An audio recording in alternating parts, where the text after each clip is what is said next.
Astrology क्या सिर्फ तभी काम आती है जब हम गलत सिचुएशन में फंस जाते हैं? क्या इसका कोई और रोल है ही नहीं हमारी लाइफ में? डॉक्टर की हमें जरूरत तभी होती है जब हमें दिक्कत आती है कुछ, लेकिन कुछ समझदार लोग अपने टेस्ट कराते हैं, फुल बॉडी चेकअप कराते हैं और भी जो रिक्वायर्ड टेस्ट है वो सारे करते हैं ताकि उन्हें दिक्कत ना आए। हम लोग ये कैसे पहचान सकते हैं कि हमारे सामने वाला जो बैठा है एक एक्सपर्ट वो एक अच्छा एस्ट्रोलॉजर है और हम कहीं गलत जगह अपने पैसे इन्वेस्ट नहीं कर रहे? आप किसी बड़े डॉक्टर के पास जाइए तो उसकी पहली पहचान क्या होगी, पहले वो डायग्नोसिस करेगा अच्छे से और उसके बाद मेडिसिन कम से कम देगा जी। तो एक अच्छा एस्ट्रोलॉजर आपको प्रेडिक्शन देने के साथ साथ गाइड करेगा और रेमेडीज कम से कम देगा। एस्ट्रोलॉजर जो बनना चाहता है वो अपनी प्रेडिक्शंस को और एक्यूरेट कैसे कर सकता है? जैसे ज्योतिष है, पामिस्ट्री है, न्यूमरोलॉजी है, फेस रीडिंग है, इनको अगर आप क्लब करके आप प्रेडिक्शन देंगे तो वो ज़्यादा सटीक निकल सकते हैं, क्योंकि बर्थ टाइम में दिक्कत हो सकती है, आगे पीछे हो सकता है। सर ऐसा कहते हैं कि सब कुछ पहले से ही लिखा हुआ है, हर चीज़ प्री डिस्टाइंड है, तो फिर एस्ट्रोलॉजी यहाँ कैसे काम आती है? आपने ये डिस्क्रिमिनेशन देखा होगा कि कुछ बच्चे ब्लाइंड पैदा हो गए, उनको कैंसर है 10 साल की उम्र में, उन्होंने क्या गलत कर दिया? किसी को अपना प्रोफेशन अच्छा करना है तो प्रोफेशन तो अच्छा हो जाएगा, उससे तो उसकी मैरिड लाइफ खराब हो रही है उससे, तो आपको दोनों चीज़ें एनालाइज करनी पड़ेंगी, कस्टमाइज करनी पड़ेंगी, चार्ट डिकोड करना पड़ेगा, तब किसी की रेमेडीज डिकोड करी जानी चाहिए। मैं जानती हूँ बहुत ऐसे लोग होंगे जो शायद इन्हें जानते होंगे और वो भी एक बहुत ही प्यारे नाम से जो कि है नक्षत्र मास्टर्स। तो इन नाम से आप इनको जानते होंगे, बट अगर नहीं भी जानते तो जो आज के हमारे गेस्ट हैं उनका नाम है Amit Kumar sir. So welcome to Karmik Kritya sir. Thank you Nikita, thank you. कैसे हैं सर आप? मैं बहुत बढ़िया, आप बताइए। All good sir. तो अभी पॉडकास्ट शुरू होने से पहले हमारी बहुत चर्चा हुई एंड मैं ये अपने ऑडियंस को बिल्कुल विश्वास दिला सकती हूँ कि आज आपको कुछ भी ऐसा नहीं पता चलने वाला जो कि आउट ऑफ द बॉक्स है। आज आपको लॉजिक्स के साथ सारी चीजें क्लियर होने वाली है। तो सर हमारा चैनल जो है ना वो सिर्फ अकल्ट का ही है और बहुत सारे अकल्ट के पॉडकास्ट हो चुके हैं, बट आज तक मैं किसी भी मैंने एक्सपर्ट से अभी तक नहीं पूछा है। तो मैं सबसे पहले आपसे आज यही पूछने वाली हूँ कि एस्ट्रोलॉजी है क्या, और क्या हम जब कभी किसी गलत सिचुएशन में फंसते हैं, जब हमारे को किसी हेल्प की जरूरत है, तभी ये काम आती है? क्या इसका और कोई रोल नहीं है हमारी लाइफ में?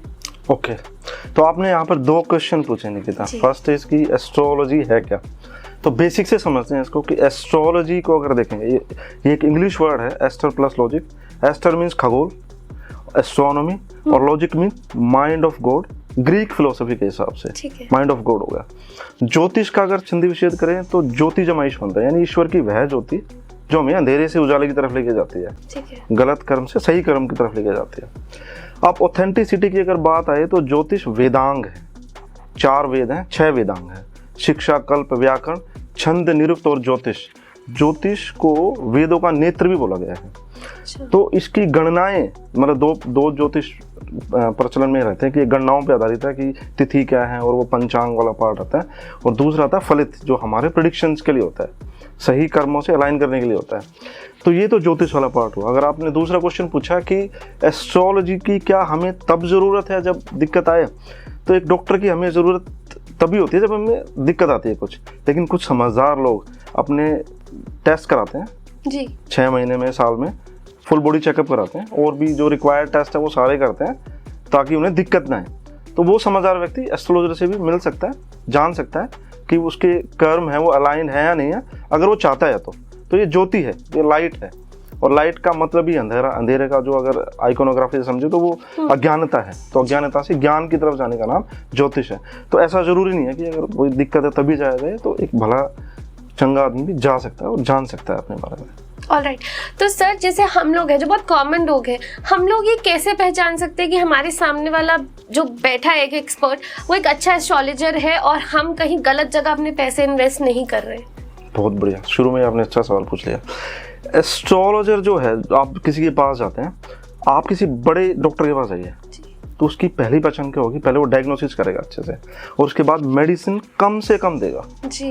तो एक अच्छा एस्ट्रोलॉजर आपको प्रेडिक्शन देने के साथ साथ गाइड करेगा और रेमेडीज कम से कम देगा।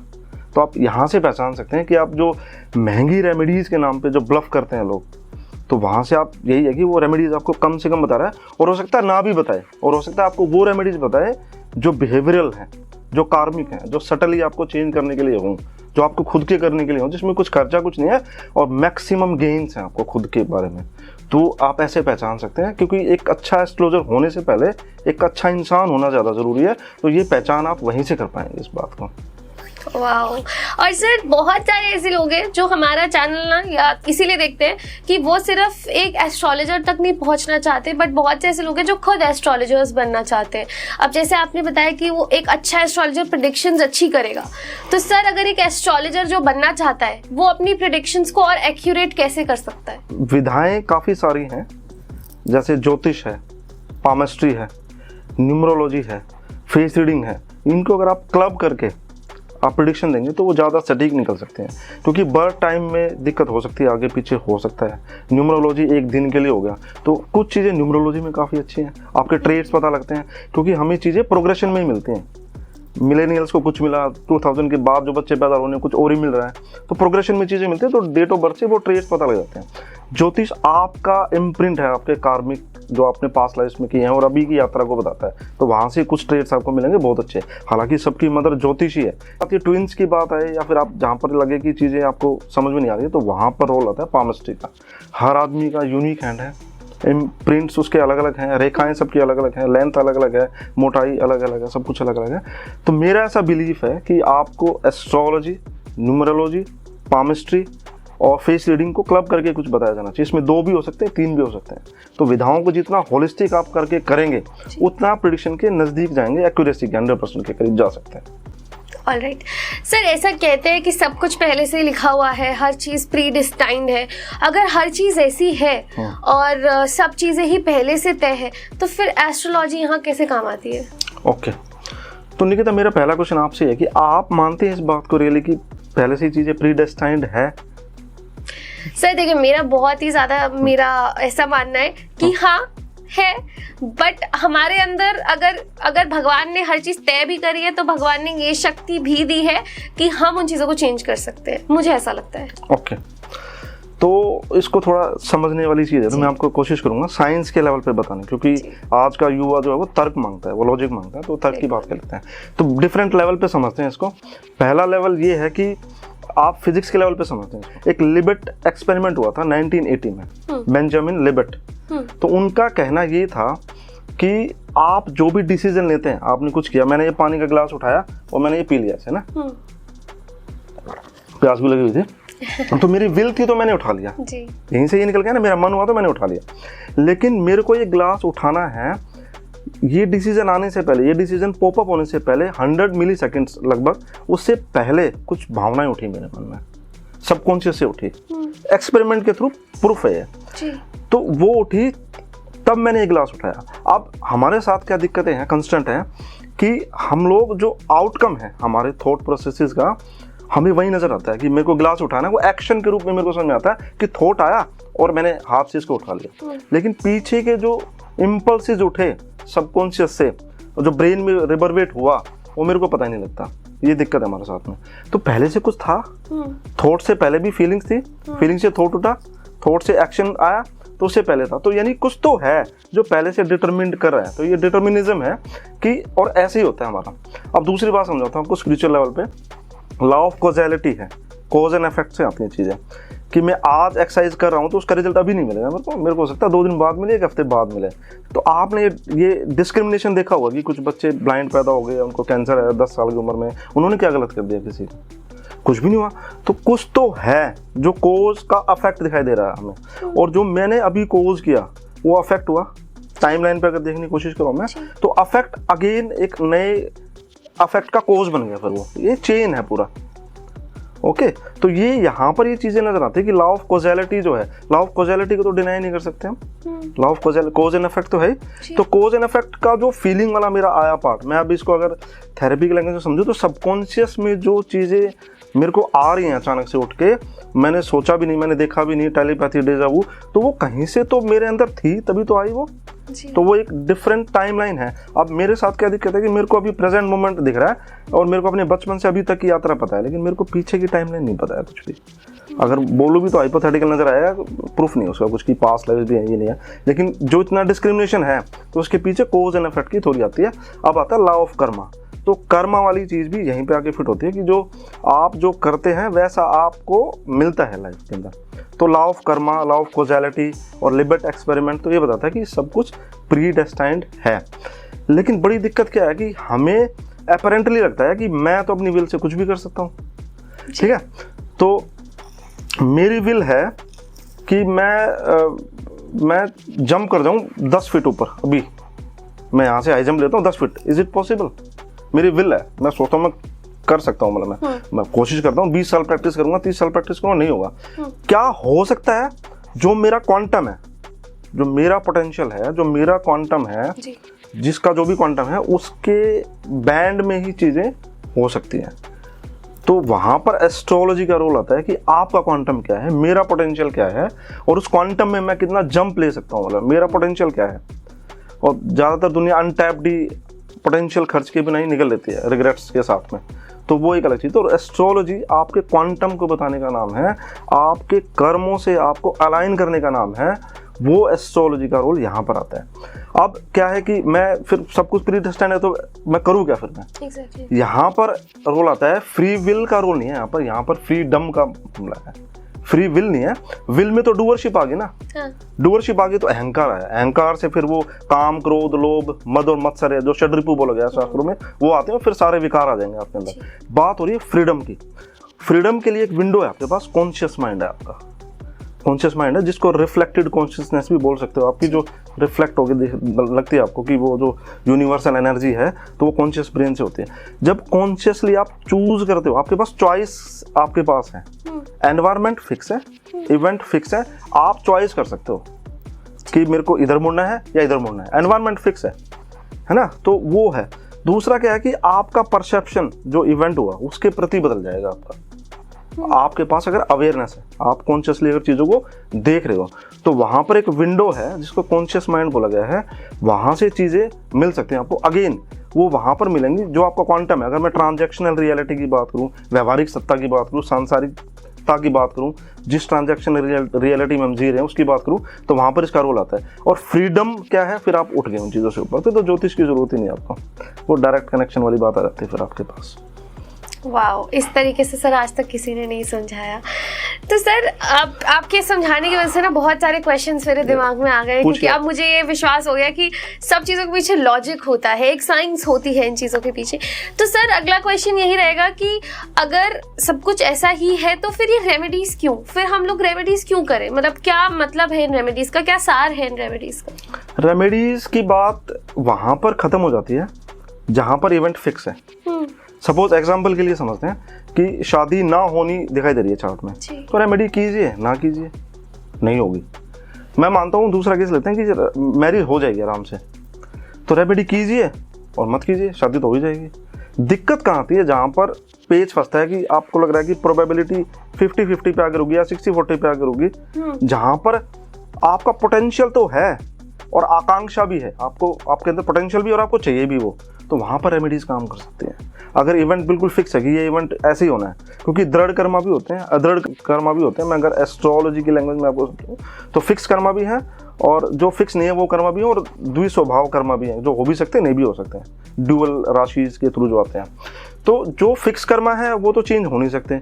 जो आपके अदृढ़ कर्म है, यानी मैंने आपको समझाया कि दोनों ही पोटेंशियलिटी है कि भाई हो भी सकता है और नहीं भी हो सकता है, चार्ट में ऐसा फंसता है बहुत बार, तो वहाँ पर रेमेडीज़ का रोल आता है, वहाँ पर आप रेमेडीज़ कर सकते हो, तो वहाँ पर रेमेडीज़ आपके लिए काम करेंगे। अब क्वेश्चन ये उठता है कि रेमेडीज़ जनरल जो रेमेडीज़ हम करते हैं, सूर्य को जल दे दिया, विष्णु सहस्त्र नाम कर दिया, हनुमान चालीसा कर ली, दुर्गा चालीसा कर ली, राहु चालीसा कर ली, आजकल इन्हीं का टाइम चल रहा है, तो लेकिन हर आदमी तो अलग है। अभी तो हम कह रहे थे हर आदमी यूनिक है, इम्प्रिंट अलग है, तो रेमेडीज भी वैसे ही कस्टमाइज की जानी चाहिए, तभी वो काम कर सकते हैं। अगेन वो बिहेवियरल होंगी, वो कार्मिक होंगी, और वो आपको अंदर से बदलेंगी, और अंदर का बदलाव बाहर दिखाई देगा आपको। तो रेमेडीज ऐसे डिजाइन की जानी चाहिए।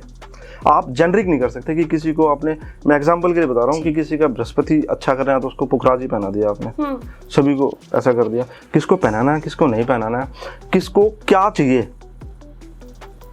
एक सिक्के के दो पहलू हैं। किसी को अपना प्रोफेशन अच्छा करना है तो प्रोफेशन तो अच्छा हो जाएगा, हो सकता है उसकी मैरिड लाइफ खराब हो रही है उससे, तो आपको दोनों चीज़ें एनालाइज करनी पड़ेंगी, कस्टमाइज करनी पड़ेंगी, चार्ट डिकोड करना पड़ेगा, तब किसी की रेमेडीज डिकोड करी जानी चाहिए। ये ऐसे ही है जैसे एक न्यूरो साइंटिस्ट है कोई, तो उसको बिल्कुल उसको न्यूक्लियस लेवल पे जाकर वो बिल्कुल वो अंदर तक जाके सेल लेवल तक जाके न्यूरॉन लेवल पे जाके वो डिसाइड करेगा कि क्या किया जाना चाहिए।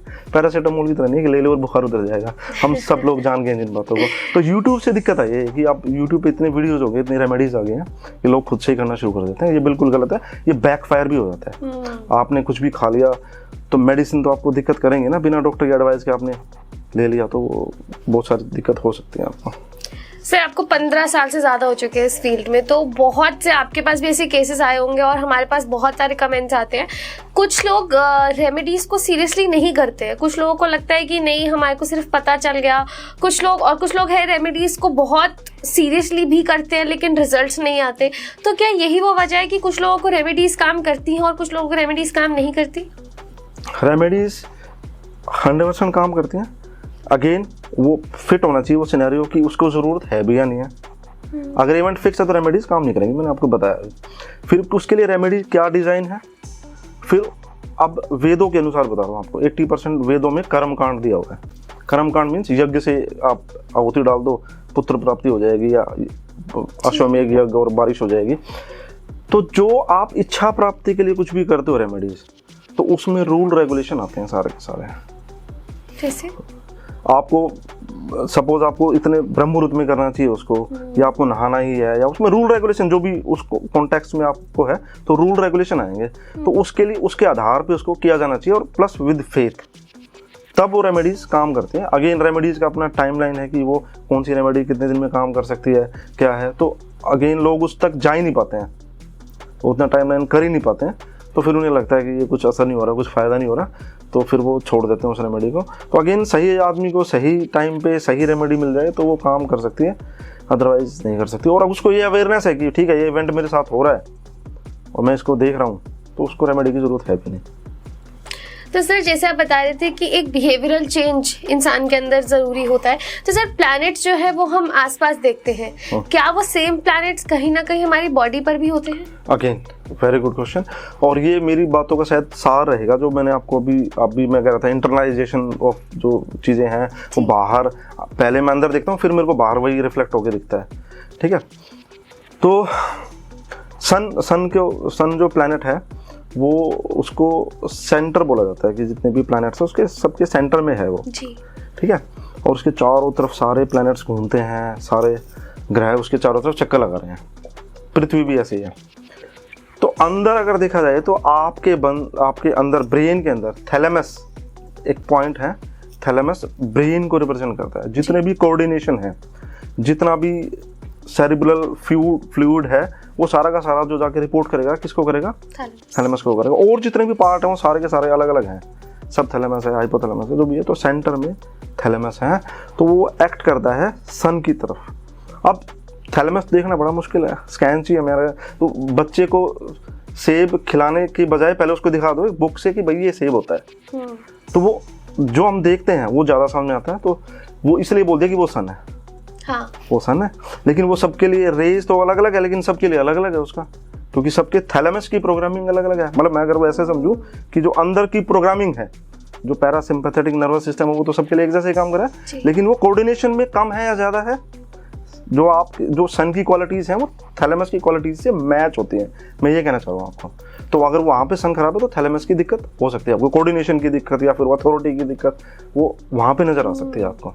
जस्ट मैं बता रहा हूँ कि ये आप यथा पिंडे तथा ब्रह्मांडे, मतलब वो हर चीज़ में atom, proton, electron, neutron, quarks, वो सारी चीज़ें, स्ट्रिंग थ्योरी, ये सारी चीज़ें आप एक एक चीज़ में देख सकते हो, ढूंढने की ज़रूरत है।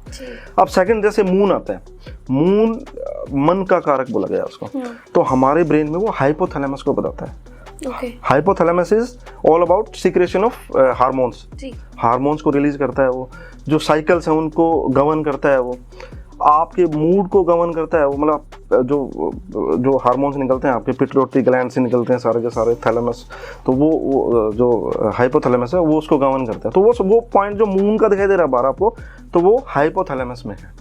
तीसरा पॉइंट आता है मरकरी का। सन के जो सबसे पास जो प्लैनेट है वो है मरकरी। थैलेमस के सबसे छोटा सा एक पार्ट होता है जिसको सब थैलेमस बोलते हैं।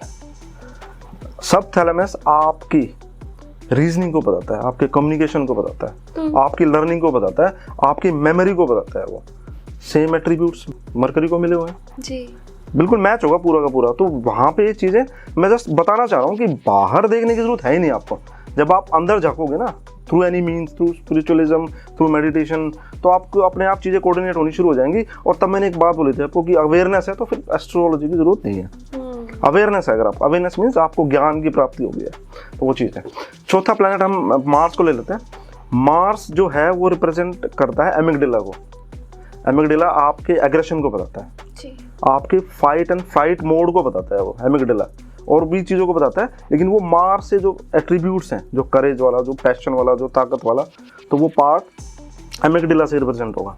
मार्स कमज़ोर है तो एमिगडाला कमज़ोर है, मतलब यानी आप भागना ज़्यादा पसंद करेंगे, लेजीनेस रहेगी, या एग्रेशन कम होगा, या बेफालतू का एग्रेशन रहेगा, मतलब वो जिसकी ज़रूरत नहीं उस एग्रेशन की वो ज़रूरत वो नज़र आ सकती है आपको। वीनस आपके सब्सटेंशिया ग्रेसिया को बताता है, वो सब्सटेंशिया ग्रेसिया को बताता है जो आपके इंस्टिंक्ट हैं, जो आपके इमोशंस हैं, जो आपके रिप्रोडक्टिव जो आपकी जो सेंसेस है, जो आप फील करते हो, सेक्सुअल अर्जेज हैं, वो उसको बताता है। तो वो भी हमारी वहीं से उठती हैं। सैटर्न को देखते हैं। सैटर्न बताता है पोटामिन को। अब पोटामिन जो होता है ना, PUTAMIN, पोटामिन क्या बताता है कि जो सेरिब्रल फ्लूइड के अंदर जो इन्फॉर्मेशन फ्लोट होती है सेंसरी और मोटार नर्व्स के थ्रू, सेंसरी और मोटार नर्व्स के थ्रू, उसका कोऑर्डिनेशन पोटामिन के पास है सारा का सारा। तो वो कोऑर्डिनेशन अगर रोक दे तो सब ठप हो जाएगा। सैटर्न अगर रुक जाए, मृत्यु, तो इसलिए मृत्यु कारक बोला गया। पूरा कोऑर्डिनेशन है वो, क्योंकि वो हर तरफ फैला हुआ, तो सर्वेंट की तरफ है वो। क्योंकि मैंने बोला कि बेसल गैंग्लिया पूरे ब्रेन में फैला हुआ है, तो वहाँ पर सैटर्न को भी सर्वेंट बोला गया है ज्योतिष के अंदर, कि वो जॉब का कारक है, या वो आम पब्लिक को बताता है, वो सारा का सारा वहाँ से आ गया। उसके अलावा अगर आप राहु को देखते हैं, तो वो कोडेट करके एक पार्ट होता है, ऐसे पूरा कोडेट बनता है, तो उसका हेड जो होता है वो राहु है। ओके। उसका टेल पार्ट जो है वो केतु है। अच्छा। ऐसे बनता है पूरी शेप ब्रेन के अंदर।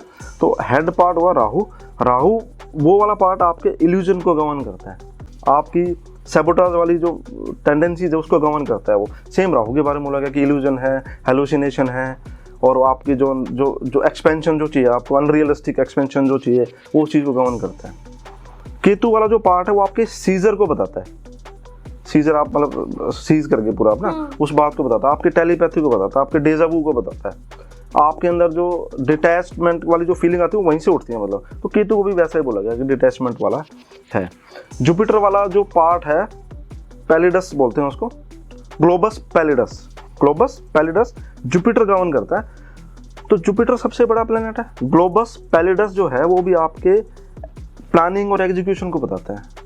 जब आप प्लान करेंगे, एग्जीक्यूट करेंगे, तभी एक्सपेंशन आएगा आपकी लाइफ में। तो मेरा ये था, मैंने कि जितने भी प्लैनेट्स हैं वो ब्रेन के अंदर ऐसे आप लोकेट कर सकते हो। बिल्कुल कोई छोटा तो नहीं है प्लैनेट आपका। Moon, sun, moon, Mars, Rahu, Jupiter, Saturn, Mercury, सारे हो गए हैं। तो ये मैं बताना यही चाह रहा था कि आपके अंदर जो इंस्टिंक्ट्स हैं, जो एनर्जी है, वही बाहर आपको दिखाई गई है ऐसे करके, ये प्लैनेट है, वो प्लैनेट है। तो वो आउटर रिप्रेजेंटेशन है आपकी इंस्टिंक्ट्स का। तो जाना कहीं नहीं है, अंदर जाना है, तब चीज़ें बाहर दिखाई देनी शुरू हो जाएंगी। Same happen with remedy also, कि आप रेमेडीज वो करो जो सटल हो, जो सूक्ष्म हो, जो गहरी हो, जो आपको अंदर से बदल दें। अंदर का बदलाव बाहर नजर आएगा। तो ये एस्ट्रोलॉजी है अगर रियल सेंस में इसको समझा जाए। मैंने आपको एक रूप बताया है, ऐसे ही आप और चीज़ों को भी एक्सप्लेन कर सकते हो, ठीक है। तो ये है। वाह, तो being a science student sir, और इस बैकग्राउंड से आते हुए जिस तरीके से आपने सारे प्लैनेट्स को बताया है, वो इतना एक्यूरेट है और वो इतना साइंटिफिक है कि बहुत सारे ऐसे लोग जो शायद आज तक ये कहते हैं कि एस्ट्रोलॉजी एक साइंस नहीं है, वो अब ये मिथ बस्ट हो चुका है। नितिका जी, आप गूगल से उठाइए कि सन क्या बताता है, और आप गूगल से उठाइए थैलेमस क्या बताता है, आप मैच कर लीजिए, आपको सारी चीज़ें डिट्टो क्लियर कट आपको पता लग जाएंगे। Wow, great sir. इसी के साथ एक और क्वेश्चन कि अब जैसे कुछ लोग हैं जो सेम टाइम पे बॉर्न हुए हैं, चाहे वो ट्विंस हो चाहे वो ट्विंस ना हो, बहुत से ऐसे लोग होते हैं जो शायद same date of birth share करते हैं, अब उनका मूलांक सेम है, हो सकता है भाग्यांक भी सेम हो, सब न्यूमरोलॉजी सेम हो, बट वो अलग है। जो ट्विंस है वो अलग है। तो सर फिर यहाँ पर कैसे ये चेंज आता है? पहली बात तो ये समझ लेते हैं कि ट्विंस कभी भी एक टाइम पे पैदा नहीं होता है। ट्विंस के बर्थ में 5-6 मिनट का फर्क होगा ही होगा, ये मान के चलते हैं। प्रोसेस को अगर समझे तो इतना टाइम लगता है, 3 से 4 से 5 से 6 मिनट लगते ही लगते हैं उसमें। तब बहुत सारी चीज़ें चेंज हो जाती हैं। जैसे कस्पल सबलोड चेंज हो जाएंगे, सबलोड चेंज हो जाते हैं। मैं सूक्ष्म एक एस्ट्रोलॉजी के फॉर्म की बात कर रहा हूँ, तो वहाँ पे वो चेंज हो जाएंगे। पहली बात तो ये, तो वहाँ से डिफरेंस आ जाएगा। दूसरा ये कि आप दो ऐसे लोगों की बात करें जो एक टाइम पे पैदा हुए हैं और एक कंडीशनिंग में जी रहे हैं, एक परिवेश में रह रहे हो, और दोनों का फेट अलग अलग है। एक ड्रंकार्ड बन जाएगा और एक साइंटिस्ट बन जाएगा। तो वो क्यों हुआ? क्योंकि दोनों का हाथ अलग अलग है वहाँ पर, लेकिन उनका एनवायरनमेंट सेम रहने वाला है। उनकी स्कूलिंग हो सकता है सेम रहे, उनका बाहर घूमना सेम रहे, तो वो सेम रहेगा। लेकिन जो उनकी यात्रा है, जो उनकी पास्ट लाइफ की जो यात्रा है जो भी चल रही है, वो अलग अलग है। जो सबकॉन्शियस है वो अलग अलग है। और आप यहाँ पे रो रहा था पामिस्ट्री का, तो पामिस्ट्री के थ्रू आप इस बात को डिकोड कर सकते हैं कि इन दोनों के बीच में क्या डिफरेंस रहेगा। एस्ट्रोलॉजी के थ्रू भी कर सकते हो, और वही होलिस्टिकली आप पामिस्ट्री को भी ऐड कर सकते हो यहाँ पर, और आपको बड़े अच्छे रिजल्ट मिलेंगे उसके अंदर। तो यही तो बात है कि हर आत्मा अलग है, हर व्यक्ति अलग है, फेट अलग है, डेस्टिनी अलग है उसका, क्योंकि उसकी यात्रा अलग है। तो सर क्या यही वजह होती है, कई बार हम लोग क्या करते हैं, हम दो दोस्त हैं सपोज, और उसने भी वही मेहनत करी, मैंने भी वही मेहनत करी, बट कई बार क्या होता है कि वो इतना आगे चले जाते हैं, हम नहीं जा पाते, और फिर हम लोग कंपैरिजन करते हैं, जो आज की यूथ में सबसे कॉमन है कि शायद उसके पास ज़्यादा पैसे हैं या ये है। लेकिन कई बार सर ऐसा होता है, फिर ऐसे एग्जाम्पल्स भी आते हैं कि कुछ लोगों ने जो 40 साल में हासिल किया है, और कुछ लोग ऐसे हैं जिन्होंने 70 साल में जाकर उससे ज़्यादा हासिल किया है। तो सर क्या यहाँ पर भी प्लैनेट्स का ही रोल होता है? प्लैनेट्स का रोल है, उसका इम्प्रिंट तो मिल गया आपको, इम्प्रिंट तो मिल गया। अब यहाँ पे रोल आता है देश काल परिस्थिति वाला। मैं इसको सीयर बोलता हूँ, SEER, यानी आपकी सोशल अपब्रिंगिंग क्या है, इकोनॉमिकल कंडीशन क्या है, एजुकेशनल बैकग्राउंड क्या है, और रिलीजियस बिलीफ क्या है आपके, धार्मिक मत क्या है आपके। तो मैं ऐसे समझता हूँ उसको कि एक बड़े घर में एक बच्चा पैदा हुआ, मैं राहुल गांधी का नाम ले लेता हूँ यहाँ पर, वो पैदा हुए, और उसी टाइम पे दिल्ली में कोई गरीब घर में भी बच्चा पैदा हुआ होगा सेम टाइम पे। मैं मान लेता हूँ उनका बर्थ भी दिल्ली में ही हुआ और उसका भी दिल्ली में ही हुआ, चार्ट सेम निकल गया रहा है, लेकिन वो कहाँ है और वो कहाँ है। वो देश पे मतलब राज करने की बात सोच रहे हैं, और एक जो फ्रूट सेलर है वो सोच रहा है कि मैं करूँ क्या। तो यहाँ पर देश काल परिस्थिति का रोल आ गया। अब उसके अंदर भी वो क्वांटम है कि वो कुछ भी कर सकता है, उस चार्ट के अंदर वो क्वांटम है कि वो कुछ भी कर सकता है, क्योंकि यात्रा कहाँ से शुरू हो रही है, अब वो बात आती है यहाँ पर। अब वो वहाँ पर जो उसकी यात्रा है, उसकी जो अनटैप्ड पोटेंशियल है वो ऐसी चला जा सकता है, क्योंकि उसकी सोच रहेगी कि मैं ये फ्रूट वाली जो रेहड़ी है मेरी, ये एक शॉप में कन्वर्ट हो जाए, एक बड़ी सी शॉप में कन्वर्ट हो जाए, मैं इसकी ब्रांचेस खोल लेता हूँ 3-4। तो वहाँ पर ये देश काल परिस्थिति वाली चीज़ आ जाती है कि कहाँ पर आप रह रहे हो। अब उसमें क्या कि पोटेंशियल है, वो चाहे तो वो देश का प्रधानमंत्री बन सकता है, चाहे उसके लिए अगेन उसको कर्म करने पड़े। कर्म से मतलब मेरा ये कि जो उसका पोटेंशियल है उसी क्वांटम में वो अपने कर्म करेगा, तो वो भी वो अचीव कर सकता है जो वो अचीव कर सकता है। तो वहाँ पर क्वांटम की बात है कि आपके अंदर पोटेंशियल वाला जो चार्ट से पता लग सकता है कि मेरे अंदर कितना पोटेंशियल है, मैं क्या कर सकता हूँ। वही है, क्लास में टीचर पढ़ा रहा है, सारे बच्चों को एक जैसा बता रहे हैं, कुछ को समझ में आ रहा है, कुछ को नहीं आ रहा है। तो यानी कुछ बेसिक इंटेलिजेंस का डिफरेंस है शुरू से। इंटेलिजेंस का फर्क क्यों आया? पोटेंशियल का फर्क है। पोटेंशियल का फर्क क्यों आया? क्योंकि यात्रा बहुत पीछे से चल रही है, लॉ ऑफ कर्मा, कॉजैलिटी, वो सारी चीज़ें आती हैं। तो वहाँ से ये डिफरेंस है कि यात्रा कहाँ से शुरू हुई है। तो आगे पहले से उसके लिए थोड़ा आसान है, थोड़ा आगे रहना है उसके लिए, और जो पीछे है उसको ज़्यादा मेहनत करनी पड़ेगी वहाँ तक पहुँचने के लिए। ये डिफरेंस है। तो क्योंकि इसमें एस्ट्रोलॉजी आ गई और फिर आपकी कार्मिक यात्रा भी क्या है आपकी, वो भी आ गई इसके अंदर। तो यहाँ पे डिफरेंस आता है। तो हमें वही टैप करना है कि आपका पोटेंशियल क्या है, मेरा पोटेंशियल क्या है। मैं उस पोटेंशियल के साथ अगर काम करूँगा तो मैं लीप जंप ले सकता हूँ, मैं बड़े जंप ले सकता हूँ मैं, नहीं तो मेरे को इंक्रीमेंटल ग्रोथ मिलेगी। अदरवाइज आप एक्सपोनेंशियल ग्रोथ ले सकते हो अगर आपको पता है कि मेरा ये पोटेंशियल है। मान लो मैं एग्जांपल के लिए बताऊँ कि कोई बच्चा स्पोर्ट्स में अच्छा है और उसको बोल दिया कि नहीं भाई इंजीनियर हो सकता है या डॉक्टर हो सकता है, आजकल यूट्यूबर भी बन सकते हो आप, मतलब उसमें भी बहुत पोटेंशियल है, तो वो आप कुछ भी कर सकते हो। लेकिन वो सोच रहा है कि मैं बॉक्सिंग करूँ, उसको जबरदस्ती इंजीनियर बना दिया, वो कमा भी लेगा, कुछ कमा रहा है, लेकिन वो स्ट्रेस में रहेगा। इसीलिए लोग परेशान है ना। जो वो चाहते हैं, जो इनहेरेंट उनकी टेंडेंसीज हैं, जो उनकी क्वालिटीज़ हैं, जो वो कर सकते हैं अंदर से, तो वो कर नहीं पाते लोग, इसीलिए दिक्कत रहते हैं। यहीं पे रोल आता है एस्ट्रोलॉजी का कि मेरा पोटेंशियल क्या है और मैं क्या कर सकता हूँ, मेरा अच्छा समय क्या है, तो मैं रिस्क लेके खेल सकता हूँ, फ्रंट फुट पे जाके खेल सकता हूँ, और कहाँ मेरा टाइम ख़राब है तो मैं थोड़ा शांत होकर खेलता हूँ, डिफेंसिव खेलता हूँ, तो चीज़ें शायद आराम से निकल जाएंगी, फिर मैं आराम से खेलूँगा। तो यहाँ पे आता है अगेन ये कॉन्शियस ब्रेन की एक्टिविटी जैसे मैंने बताया आपको। तो सर जैसे बहुत सारे लोगों की ना ऐसे लिखा होता है कुंडलियों में कि शायद उनके लिए शादी अच्छी नहीं है या उन्हें शादी नहीं करनी चाहिए। ऐसे कुछ लोग होते हैं जिनके लिए अल्कोहल या नॉनवेज बहुत अच्छा होता है खाना कंज्यूम करना, कुछ लोगों के लिए नहीं अच्छा होता। तो सर यहाँ पर अगर जो व्यक्ति है जिसके लिए शादी सही नहीं है या जिसके लिए नॉनवेज सही है या अल्कोहल सही है फॉर एग्जाम्पल, तो सर यहाँ पर फिर वो अपने कर्म गलत कर रहा है, यहाँ पर वो गलत की ओर जा रहा है, लाइक आगे फ्यूचर में अपने चीजें खराब कर रहा है, या शायद जो उसके प्लैनेट्स कह रहे हैं वो वही कर रहा है। तो इसको हम कैसे डिकोड करें? बहुत गहरा, बहुत इंपॉर्टेंट क्वेश्चन है। मैं इसको ऐसे समझता हूँ कि इसमें 2 लेयर्स में आप समझ सकते हो इस बात को। पहली लेयर ये कि आप जिस कंडीशन में रह रहे हो, जिस भी कंडीशन में आप जी रहे हो, वहाँ पर कौन सा फूड अवेलेबल है आपके लिए। लेह लद्दाख में फसलें उग नहीं सकती हैं, एक टाइम के बाद आपको वो नॉन वेज वाला कंजप्शन करना ही पड़ेगा। तो वो ठीक है, क्योंकि चॉइस नहीं है आपके पास। यहाँ पे चॉइस वाली बात आती है, कॉन्शियस चॉइस की बात आ रही है यहाँ पर। मैं इसलिए गर्दन नहीं कटवा रहा हूँ किसी मुर्गे की क्योंकि मेरे को टेस्ट अच्छा लगता है उसका, मैं इसलिए खा रहा हूँ उसको क्योंकि मेरे पास चॉइस नहीं है, मेरे पास वेजिटेबल अवेलेबल नहीं है, मेरे पास कॉन्शियस चॉइस की बात है। तो आपको ये देखना पड़ेगा। अगेन, अगर आपके पास चॉइस अवेलेबल है, आप कुछ कर सकते हो चॉइसेस के साथ में, तो आप गलत कर रहे हो। फिर आपके पास अवेलेबल है, वेजिटेबल ले सकते हो या फ्रूट ले सकते हो, फिर आप नॉनवेज कंजप्शन कर रहे हो, फिर वो गलत है। अदरवाइज आपने ऐसी भी स्टोरी सुनी होंगी कि कुछ लोग फंस गए और फिर लास्ट में उन्होंने कुछ डेड आदमी को ही खाना शुरू कर दिया, तो कोई चॉइस नहीं थी उनके पास में कुछ भी। तो यहाँ पर रोल आता है होश का, मतलब आप किस होश में, किस अवेयरनेस के साथ आप जी रहे हो ना।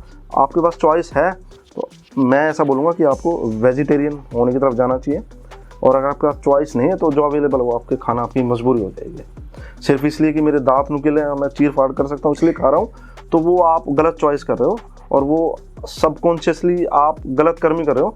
नॉनवेज खाना, अल्कोहल पीना किसी के लिए अच्छा नहीं है, सिर्फ कंडीशन बेस्ड है वो कि आपके पास चॉइस है या नहीं है। तो इसका एस्ट्रोलॉजी से कोई कनेक्शन नहीं है, ये तो कर्मा है ना। तो वो आपके पास, क्योंकि 80% से ज़्यादा जनता तो पूरी ग्लोब के ऊपर नॉन वेजिटेरियन ही है ना, तो वहाँ पर उनके पास चॉइस कहाँ पर अवेलेबल है, कहाँ पर नहीं है। तो वो it's a matter of choice, conscious choice. Wow, मतलब बहुत बहुत परफेक्ट आंसर था सर इसका। तो सर ऐसा भी होता है कि हम किसी का फेस रीड कर या किसी को देखकर उसकी बहुत सारी चीज़ों के बारे में, या कह सकते हैं उसकी सच्चाई के बारे में पता लगा सकते हैं? बिल्कुल बिल्कुल। वैसे ये इंट्यूशन हर व्यक्ति के पास होती है, फीमेल्स के पास ज़्यादा होती है इंट्यूशन, कि वो देखते पता लग जाता है कि ये ठीक है या नहीं है, ये व्यक्ति सामने वाला है या नहीं है। लेकिन ये सामुद्रिक शास्त्र के हिसाब से अगर समझा जाए, मैंने कुछ तो आपको भी बताया था, मैं आपको बताता हूँ दोबारा से, कि फेस रीडिंग जो है, मैं फोरहेड से शुरू करता हूँ। फोरहेड आपकी विजडम को बताता है। जिसका फोरहेड बड़ा, और फोरहेड बड़ा होना यहाँ से नहीं है, ब्रॉड होना नहीं, ऊपर भी बड़ा का रहता है, वो रेक्टेंगल शेप ऊपर की तरफ बनती है, तो आप मान लेना कि वो किसी और दुनिया का व्यक्ति है। जितने भी आपको इंटेलेक्चुअल व्यक्ति मिलेंगे, बड़े बड़े साइंटिस्ट मिलेंगे जिन्होंने रिसर्च करी है, आप उसके फोरहेड को देखना, आपको पता लग जाएगा क्या है क्या नहीं है। मैं आपकी आईब्रोज पे आता हूँ। आईब्रोज जो हैं, सर उससे पहले फोरहेड का एक क्वेश्चन तो थोड़ा वेग हो सकता है, पर कई बार लोग के बाल झड़ जाते हैं और स्कैल्प लाइन पीछे चली जाती है, तो क्या मतलब उनका तेज बढ़ गया? नहीं, जहाँ राउंड शेप जहाँ से शुरू हो रही है वहाँ से फोरहेड खत्म हो गया ना, जहाँ से ये राउंड शेप शुरू होगी जी, जहाँ पे ये स्कल शुरू हो जाएगा पार्ट, तो वहाँ तक ही लेना है आपको। ओके। तो ये वाला फोरहेड आ गया उसका। तो ये फोरहेड जो है आपके 4 ब्रेन को बताता है। 4 ब्रेन क्या है? आपके decision capabilities, left brain, right brain, reasoning और वो क्रिएशन और वो सारी चीज़ जानते हो उसके अंदर। तो बड़ा होना तो यानी साइज बड़ा। अल्बर्ट आइंस्टाइन का दिमाग काफ़ी बड़ा बोला गया है, तो वहीं से आप चीज़ें समझ सकते हो, क्योंकि काफ़ी बड़ा हो जाएगा, इसलिए मैं थोड़ा मतलब शॉर्ट में बता रहा हूँ उसको। आईब्रोज जो हैं, आईब्रोज यहाँ से अगर गहरी हैं और लास्ट तक गहरी हैं, तो इस बात का प्रतीक है कि आपके प्रोजेक्ट की शुरुआत भी अच्छी होगी और एंड भी अच्छा होगा। अगर यहाँ पे गहरी है और लास्ट में जाके कम हो गई वो, तो यानी शुरुआत तो बड़ी अच्छी होगी, एंड तक जाते जाते चीज़ें बिखर जाएंगी, एंड रिजल्ट नहीं मिलेगा आपको।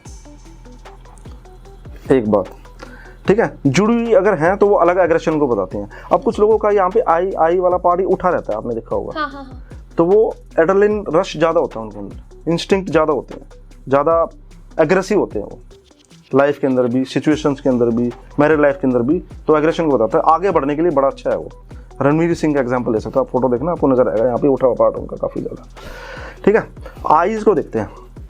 आईज किस बात को रिजेंबल करते हैं? देखने को रिजेंबल करते हैं। आइज बड़ी होना इस बात का प्रतीक है कि आप चीज़ों को देख कर ही समझ सकते हैं। आप जब तक आपको कुछ दिखाया नहीं जाएगा, फिजिकली आपको दिखाया नहीं जाएगा, तब तक आपको चीज़ें समझ में नहीं आएंगी। आप एज्यूम करने में दिक्कत रहेगी आपको। आप कार खरीदने गए या फ्लैट खरीदने गए हैं तो ब्रोशर से समझ में नहीं आने वाला। मेरे को लेके चलो फ्लैट कैसा है, वो मेरे को कार में बैठना है, मेरे को तभी देख के ही पता लगेगा क्या क्या नहीं हो। अगेन ईयर अगर आप देखो तो वो ईयर जो है वो बहुत इंपॉर्टेंट पार्ट है आपका। बारीकी में जाएंगे तो अंदर बहुत सारी चीज़ें हैं, लेकिन बड़े ईयर को देखते हैं। बड़ा ईयर आपके सुनने की क्षमता को बताता है, आपके विजडम को बताता है। ईयर बड़ा होना और अगर वो चिपका हुआ है साइड से तो आपको बताता है ऑर्थोडॉक्स हो। अच्छा। और अगर वो बाहर की तरफ निकला हुआ है, जैसे आमिर खान का आप देखते हो, आमिर खान का आप देखते हो बाहर की तरफ है, मूवी में तो बाहर निकाला गया था जानबूझ के, लेकिन वैसे भी आप देखते हो बड़ा और बाहर की तरफ है, तो वो बंदा रिचुअलिस्टिक चीज़ों को नहीं मानेगा। वो अपनी एक्स वाइफ के साथ भी आज भी अच्छी एनर्जी से मिलता है, हम सब देखते हैं। सलमान खान के चिपके हुए पीछे से वो पीट देता है, रिचुअलिस्टिक चीज़ों को मानता है। मैं एग्जांपल के लिए बता रहा हूँ, सेलिब्रिटी से तो समझ में आता है हमें, ठीक है। तो कान बड़े होना आपकी समझदारी का प्रतीक है। गणपति बप्पा का भी कान बड़ा था, हमने शायद छोड़ दिया वहाँ पर। तो कान आपकी सुनने की क्षमता को बताता है। हमारे जो वेद हैं वो जो श्रुति और स्मृति के कैटेगराइजेशन में आते हैं, तो वेद श्रुति में आते हैं, सुनने में आते हैं। वेद का जो पास ऑन हुआ जनरेशन टू जनरेशन वो सुनने से हुआ है। मैंने आपको बता दिया, आपने उसको बता दिया, सुन के हुआ सारा। तो सुनने की क्षमता हमारी सबसे इंपॉर्टेंट मानी गई है। श्रुति बोला गया इसको, हमारे वेद श्रुति के अंदर ही आते हैं, ठीक है। तो कान बड़े होना उस बात को बताता है कि आप कितना सुन सकते हैं, कितना समझ सकते हैं।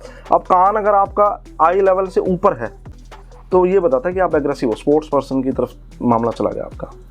स्पोर्ट्स पर्सन के कान आप देखोगे यहाँ से ऊपर की तरफ रहते हैं थोड़े से, उतना ज़्यादा शरारती रहेगा बच्चा। वो आप देखना कान बड़े और बाहर की तरफ निकलो, उसको बैठा नहीं सकते आप, तो भागता ही रहेगा वो। मैंने बहुत एग्जांपल देखे हैं और मैं बता देता हूँ। देखते तो मतलब वो फिट मैंने होते हुए देखी है, पढ़ने के बाद मैंने प्रैक्टिकली चीज़ों को समझा, रिसर्च करी, तब मैं आपको बता रहा हूँ। अब ये अगर नीचे की तरफ तो आपके विजडम को बताता है। वो आईज़ का बता दिया मैंने आपको कि आपकी साइट वाली जो सेंसेस है वो ज़्यादा डेवलप्ड है। नाक जो है आपके सूंघने की क्षमता को बताता है। अगर नाक पतली और लंबी है तो वो बताता है कि प्रोग्रेस करोगे आप लाइफ में। अगर ये नाक ज़्यादा खुली हुई है तो यानी आपकी एक्सपेंसिव ज़्यादा है। अगर मैं वैसे समझूँ, एनर्जी का एक्सपेंसिव भी ज़्यादा है और आपका पैसों का एक्सपेंसिव भी ज़्यादा है, क्योंकि हमारी बॉडी के अंदर कार्बन डाइऑक्साइड चाहिए होता है हायर पोटेंशियल से, मतलब ऑक्सीजन ज़्यादा चाहिए होता है, ये मिथ है।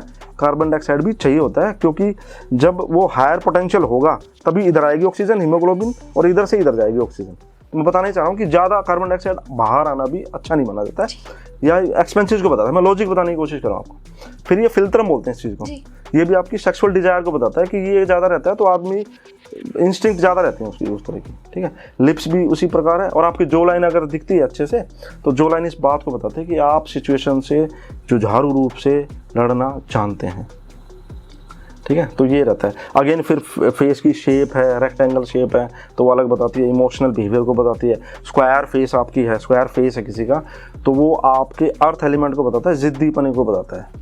तो वो ऐसे आप चीज़ों को डिकोड कर सकते हो। आप अगर वो क्वेश्चन है तो बता सकते हैं, मैं जवाब दूंगा उसका। एक्चुअली सर हमारे क्वेश्चंस की ना कोई लिमिट नहीं है आपके साथ, बिकॉज मुझे बहुत मज़ा आ रहा है आपसे बात करके, और मतलब लिमिटलेस है। मुझे लगता है आपकी इन्फॉर्मेशन का कोई एंड नहीं है।